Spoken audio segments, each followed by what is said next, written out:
Did you know that a lot of what we think are beauty issues, facial puffiness, damaged hair, not feeling or looking like yourself, are actually signs your body is stressed and inflamed? If you are anything like me, easily stressed, kinda anxious, but also interested in healthy self-improvement, you've probably noticed that a lot of advice out there is expensive, complicated, and doesn't get to the root cause. I have spent years chasing routines and products, only to realize that the biggest changes came from calming my nervous system and reducing inflammation in my body. So that's why today I'm sharing the slightly unconventional beauty rituals and routines that I use to depuff, de-stress, and genuinely improve how I look and feel. Most of these are free. Some of them are a little odd, but the effects are surprisingly fast and seriously worth it. So I'm excited. Let's talk about the first one. I'm a bit of a type A person, which means I am constantly in my head, always planning, thinking, trying to do a million things at once. That means by the time I get to the evening, specifically when I'm trying to go to sleep, my brain is always so hyperactive and switched on, which means my body is holding on to a lot of tension. I end up feeling really wired despite being quite exhausted. And when my sleep is bad, even just for one night, my face is noticeably puffier, my skin is much more pale, my brain feels super slow, I have no desire to interact with the world. This is where legs up the wall comes in. It's a yoga pose, but hear me out, it's actually pretty incredible. You lay down on the floor, or in my case, I lay down on my bed, you shift your tailbone as close to the wall as possible, then place a pillow underneath your tailbone. Doing that means you can rest your legs vertically up against the wall, or getting them as vertical as you can without it being uncomfortable. I do this anywhere from 15 to 30 minutes before I want to go to sleep. And I'll usually pair this with reading because I find this is a really nice habit to bundle together. It gets me to read more before I go to bed, which gets me out of my head. But the one thing I will never do is pair it with scrolling on my phone. That just reactivates my nervous system when I'm trying to downregulate it. I know it looks a little weird and probably sounds a little strange. It's got a whole bunch of science behind it. The yogis have been doing this for ages. It helps the blood and any lymph flow back down to the heart. It activates the parasympathetic nervous system, reduces stress, calm down, switch off, and actually have restful sleep. It takes me about 5 minutes or so to really notice a physical difference in my body, and then my mind follows. Then the longer I stay in the pose, I feel more calm, I'm less agitated, I'm feeling my body physically relax and get so much more rested and comfortable, which is why I've been practicing this every single night, which means I'm actually getting better quality sleep. So I'm not waking up in the morning with a puffy face, pale skin. One little tip with this pose is to exit it really slowly and gently. Because your legs are up in the air, obviously you're going to have blood rushing all the way down. If you stand up quite quickly, it could make you feel a little dizzy or unwell. So I personally like to bring my legs down slowly and then hug them into my chest, and then basically just do a little swing around in my bed, turn the light off, and then go straight to sleep. Honestly, this is so simple, but it has been one of my favorite ways to unwind, to calm down. And it's why this is the first one, because I notice the difference immediately from one night to the next. Moving on to the next ritual, I've been using Clove Essential Oil as part of my nightly normal teeth brushing routine. I stumbled on this because I was trying to find alternatives to the really harsh at-home whitening treatments. They strip the enamel and they can lead to ultra-sensitive gums. In my past, I have used several of those whitening strips. They always left my teeth so incredibly sensitive. Cloves actually help remove a lot of that gritty, plaquey buildup that gets caught behind our teeth, and they also help remove the little yellow stains that happen from drinking tea and coffee. So with consistent use, you're cleaning your teeth really effectively, and then by proxy, your teeth are going to look whiter and brighter. Cloves have really amazing properties to them, so they help to address any sneaky little buildup of bacteria or toxins that might be contributing to any gum issues. Inflammation is one of the major sources of facial puffiness, especially around the cheeks, because your body's trying to protect the gums. I've been using Clove Essential Oil every single night. There is a visible difference in how white my teeth are compared to when I wasn't doing this. I personally like to dilute 1 drop of Clove Essential Oil onto my toothbrush, and then I cover that with toothpaste. Then I brush my teeth as normal, usually for around 2 minutes, to make sure I'm really letting the clove get in there and do its magic before I rinse. I personally don't directly apply the Clove Essential Oil onto my gums or onto my teeth. It's a pretty strong sensation. Getting it onto your skin is really not a pleasant experience. So just a word of caution, and really only use a tiny little drop and always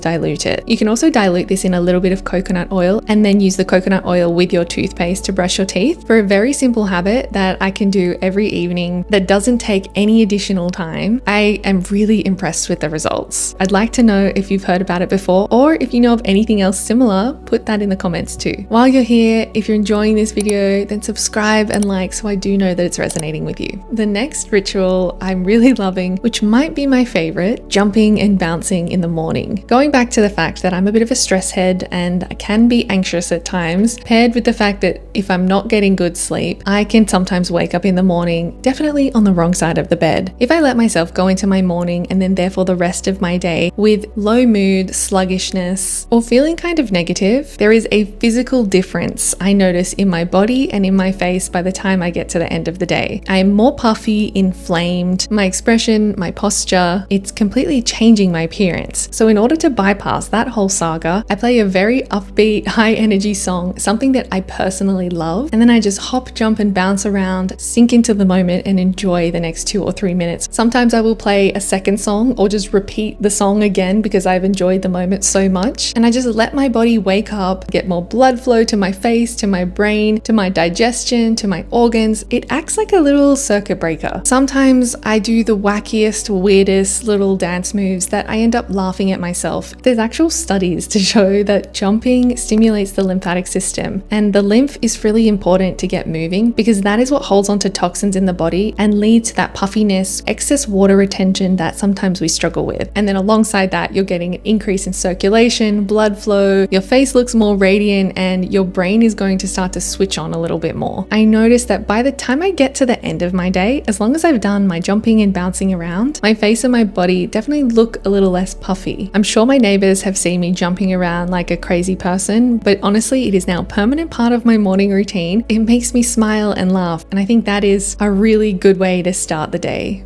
This moves me into my next beauty ritual, and this is using medicated shampoo. My hair is a huge part of my identity. Maybe I'm a little too attached to it, but hey, that's how it is, and I'm actually not mad about it. I also realized that as we age, our hair naturally thins. When there is inflammation or buildup on the scalp in any way, it can make hair shedding and thinning even worse. I do want to make sure that I'm preventative about my hair care and my scalp care. Now I include Nizoral shampoo into my rotation of shampoos. There is an active ingredient in there called ketoconazole. It's actually studied to have antifungal and antibacterial properties. It balances the scalp environment, which is what can reduce shedding. So here's the interesting part. With using this Nizoral shampoo once a week or every single time I wash my hair, I have noticed that the front of my scalp where I normally part my hair has become significantly less red. My hair is less oily. I'm actually able to go longer without washing, which is not something I actively try to do. My scalp just feels better overall, and then my hair's looking better as a result. I didn't think I had a scalp issue, but it leads me to think perhaps I did have some inflammation in that area and I just wasn't aware of it. So that is why I am using this consistently, and I'm really loving the results.